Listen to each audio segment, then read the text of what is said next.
My name is Eleanor James, and I am not the kind of woman who keeps quiet. Dear viewers, before we start, please make sure to like this video and hit this subscribe button, and also comments where you are watching from, how many sons and daughters you have. Thanks. My name is Eleanor James, and I am not the kind of woman who keeps quiet when she's being insulted in her own house. I said get back in the room, mom. Those were the exact words my daughter screamed at me as she slammed the plate down on the hallway table, bits of mashed potatoes flying off like they'd been fired from a shotgun. My hands were trembling, not from fear, but from rage. She pointed toward the door like I was some stray animal. You don't belong out here. Do you want the neighbors to hear you again? I should have stepped back. But I didn't.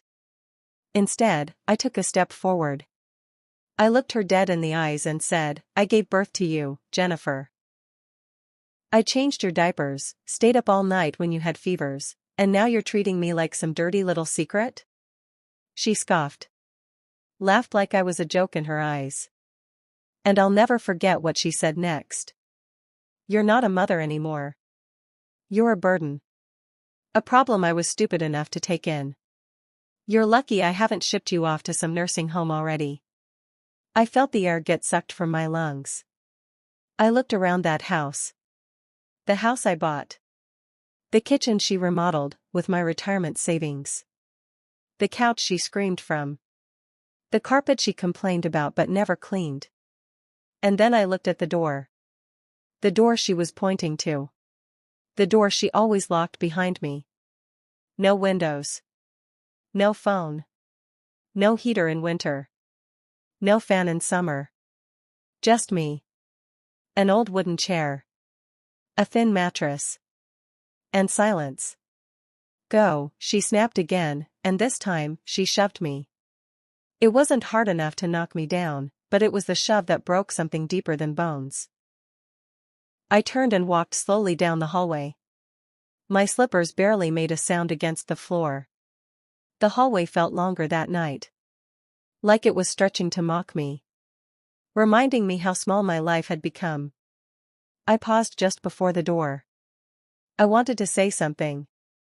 I wanted to turn around and scream, you're going to regret this one day. But I didn't.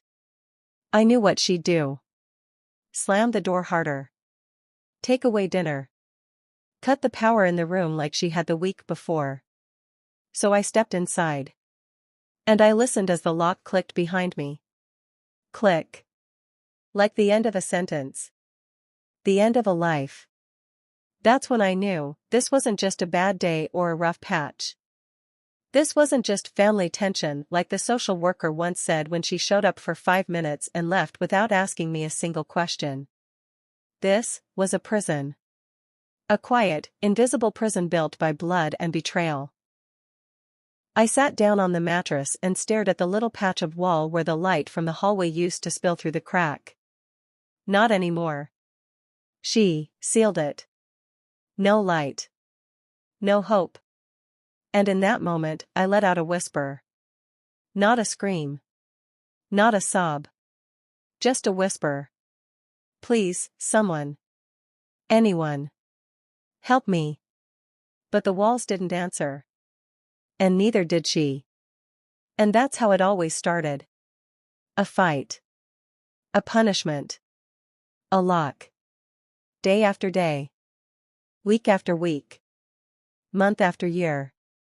And people would still say, but she's your daughter, surely there's more to the story. There always is, isn't there? But not the kind you want to hear. You know, there was a time Jennifer loved me. Or at least, I thought she did. We used to bake cookies together in that same kitchen. She used to hold my hand after school, cling to me like I was the only safe thing in the world. But after her father died, something inside her hardened.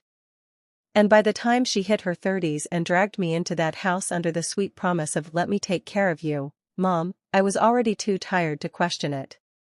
She took my keys. So you don't lose them. She changed the locks. For safety. She canceled my bank cards. To consolidate your finances. And then one day, I woke up and the world outside that room was gone. My name was no longer on anything. Not the house. Not the bank. Not even the mailbox. I didn't exist anymore. I wasn't Eleanor. I was her responsibility. A chore. A ghost.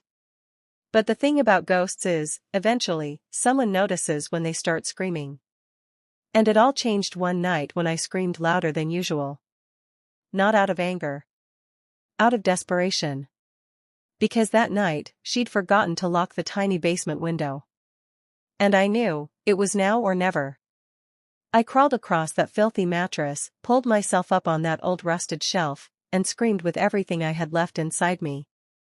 I didn't know if anyone would hear. I didn't know if anyone cared. But someone did. A stranger. A man walking his dog past the alley behind our house. He paused. Looked up. And instead of walking away, he stepped closer. And my life changed forever. I didn't even know what I was saying, my voice was cracking, dry from days without water, throat burning from crying too much and speaking too little. But I shouted anyway. Please. Somebody. Help me. I'm locked in. She locked me in. The dog barked first. That's what I heard. A soft, curious bark, then a human voice. Hello? Hey. Hello? I pressed my face to the corner of the window, pushing my eye through the dust-caked glass, praying it wasn't just a hallucination. My knees trembled under me. But then I saw him. A man. Mid-40s. Baseball cap. Leash in one hand. Confused look on his face. His head tilted toward my voice. He walked closer to the narrow alley that ran behind Jennifer's house. Is someone in there? That's when I lost it. I dropped all pride, all pretense, and started slamming my hands against the wood frame of the basement window like a wild animal. Yes. I'm here. In the basement, she locked me in. He looked terrified. Not of me, but of the truth. The kind of fear you see when someone realizes something awful is actually happening, and they're the only one there to do something about it. He moved fast. Pulled out his phone and started recording. Ma'am, don't worry. I've got you on camera. I'm calling the cops right now.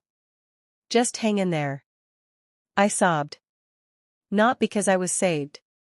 But because someone finally saw me. After all those years. After all those silent dinners. After all those lies Jennifer told her friends, pretending I'd moved to assisted living, someone finally knew. But that moment of hope, tiny as it was, didn't go unnoticed. Because upstairs, I heard something. Heavy footsteps. Rushed. Panicked. The door creaked open. Light flooded in. And there she was, Jennifer, her eyes wild, her lips curled back like a cornered animal. Who are you talking to? I stood up. I didn't care anymore. There's a man outside. He heard me. He's calling the police. Her face changed. Panic gave way to fury. And in 2 steps flat, she lunged across the room and grabbed my wrist. You stupid old. Do you know what you've done? She tried to pull me down, twist my arm behind my back like she used to when I refused to eat. But I shoved her. Hard. Harder than I ever had. Hard enough that she fell. Hard enough that I didn't feel old anymore. I wasn't the woman who begged for food. I wasn't the woman who apologized for breathing too loud. I was a mother who had reached her limit. And I screamed back, you don't get to do this to me anymore. The sirens came fast. Faster than I thought they would. And the sound, they were like trumpets from heaven. Jennifer ran upstairs. I didn't follow. I couldn't. My knees gave out and I collapsed on the mattress, trembling, overwhelmed, broken. But smiling. Because someone was coming. The officers came in pairs. Guns drawn. Flashlights blinding. They found the locks on the outside of the door. They found the bolted window. They found me. Ma'am, No, are you hurt? I I whispered. Just tired. Jennifer was screaming in the front yard. She's senile. She doesn't know what she's saying. She wandered into the basement, she's confused. But the officer had already seen the video. The one the stranger took. And I'll never forget what he said. He turned to her, calm as can be, and said, "Then why is she on camera screaming you locked her in? Why does she say you've done this for years?" Jennifer's mouth opened, but no words came out. Because lies don't work when someone finally tells the truth. The stranger, his name was Michael, stayed with me that night. They took Jennifer away in handcuffs. I watched through the window as she kicked and screamed, still trying to twist the narrative like it hadn't already broken apart. Michael stayed by my side, gave me water, called a crisis counselor, and offered to sit with me while I waited for the medics. He didn't know me. Didn't owe me. But he saw me. And that changed everything. I ended up in a small facility for a while, just for recovery. Not because I was crazy. But because I needed a place where I could rest and be safe while they built the case against her. Turns out, Jennifer had forged my signature on documents. She'd drained my bank accounts. Taken my name off my will. She was trying to erase me from the world, piece by piece. And almost succeeded. But you can't silence truth forever. Even if you lock it in a basement. And now? Now I'm free. It still feels strange to say that. Free. I live in a little senior home in Oregon now, surrounded by women who've seen their own hells and lived to tell about them. We laugh together. Bake together. Share photos of the families we still talk to, and the ones we had to let go. Sometimes, at night, I still hear the lock. In my dreams. The click. But then I wake up. And I walk out into the sun. Because I can. Because I deserve to. And every morning, I whisper to myself. You're not a prisoner anymore. The first time I saw her again was in court. Jennifer. My daughter. The same child I once cradled in my arms when she was too sick to sleep. The same little girl who used to hide behind my legs whenever someone raised their voice.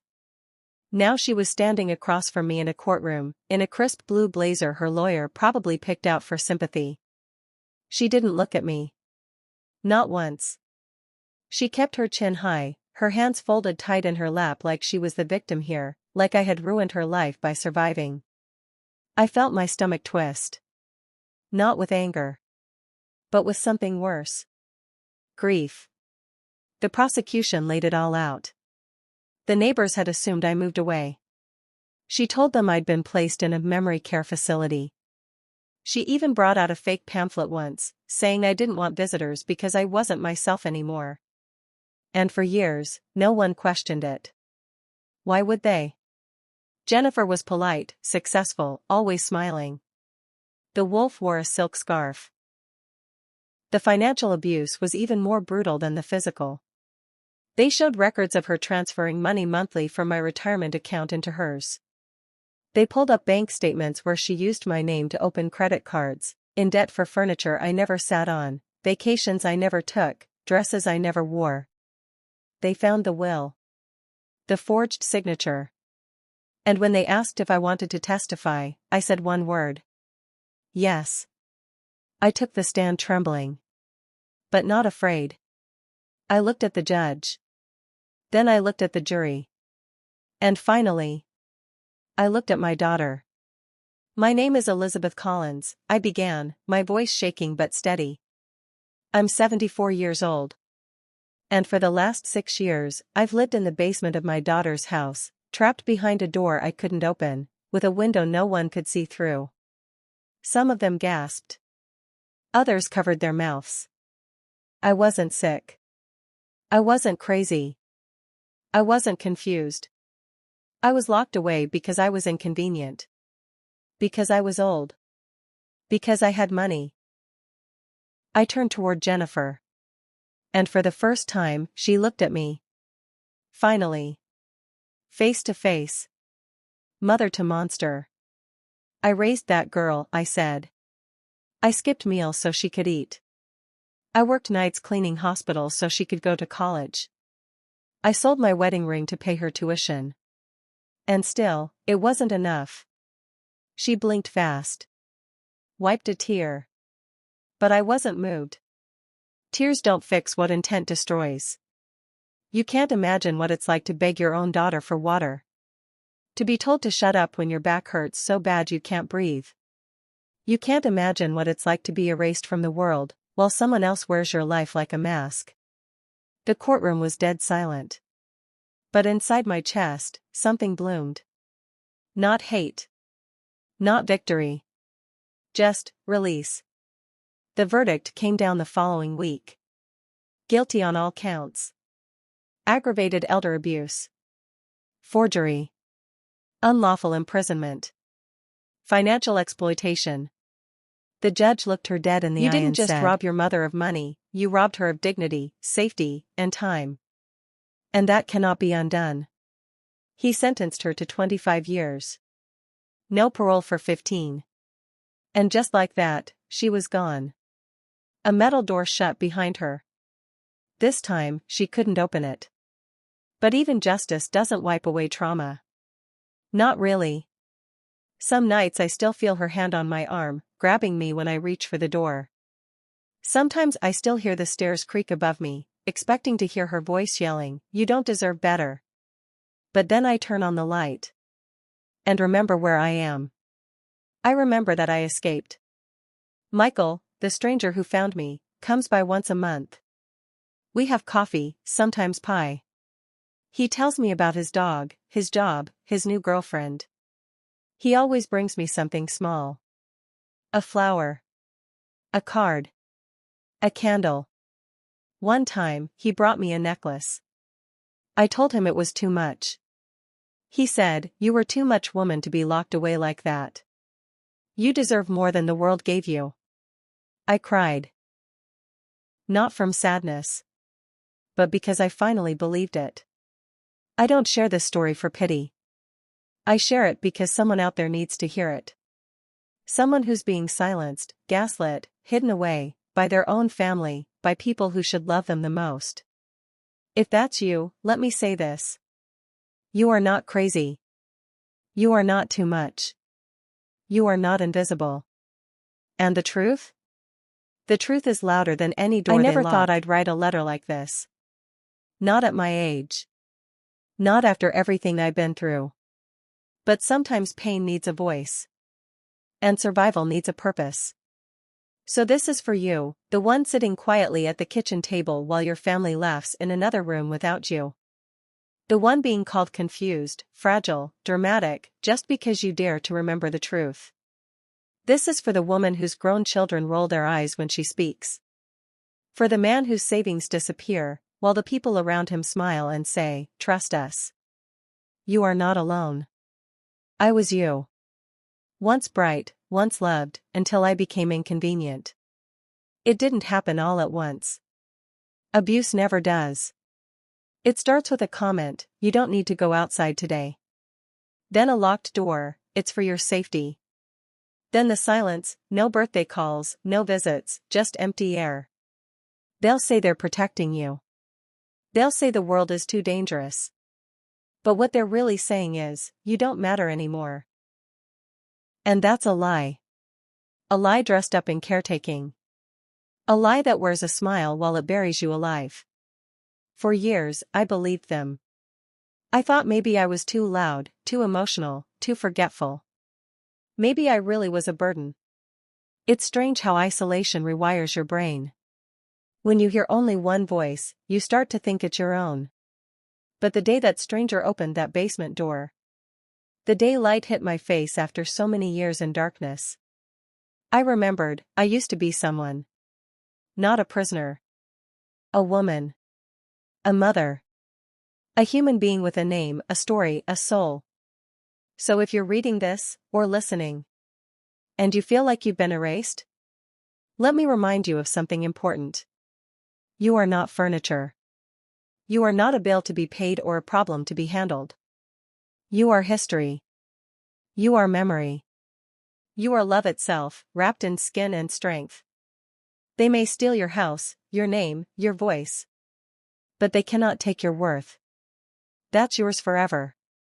If you're scared to speak up, speak anyway. Tell your truth, even if your hands shake. Ask for help, even if you whisper. Call someone. Anyone. The clerk at the pharmacy. The neighbor you once helped carry groceries. The mailman who always smiles. Say, I need someone to listen. Because someone will. I didn't think anyone would hear me. But one man did. And that changed everything.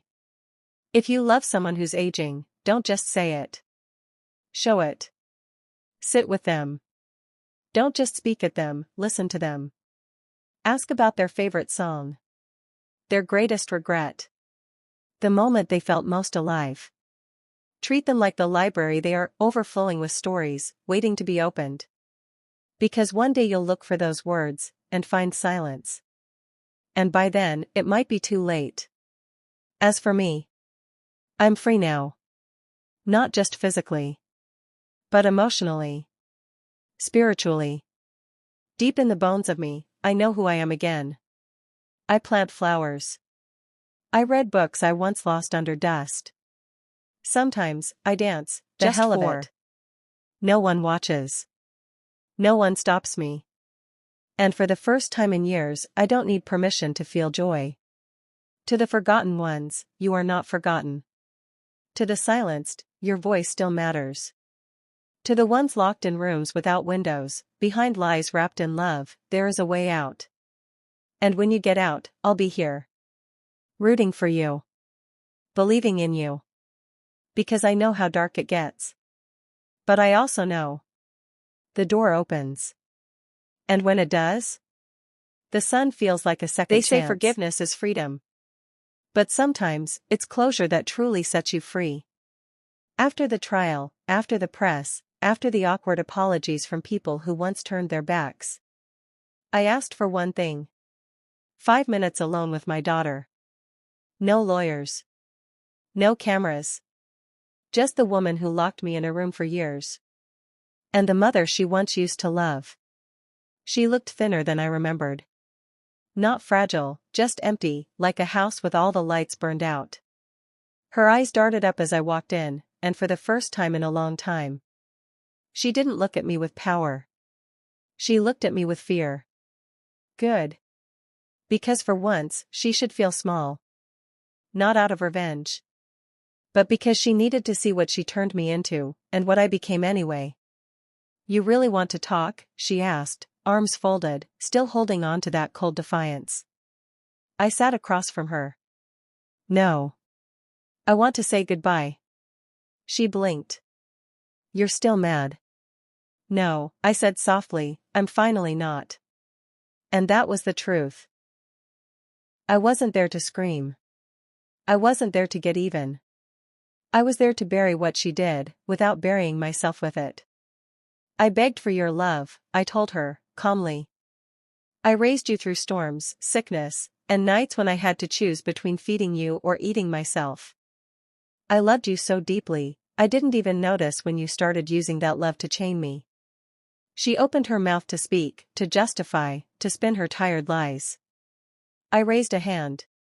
I'm not here for your story. I lived it. I survived it.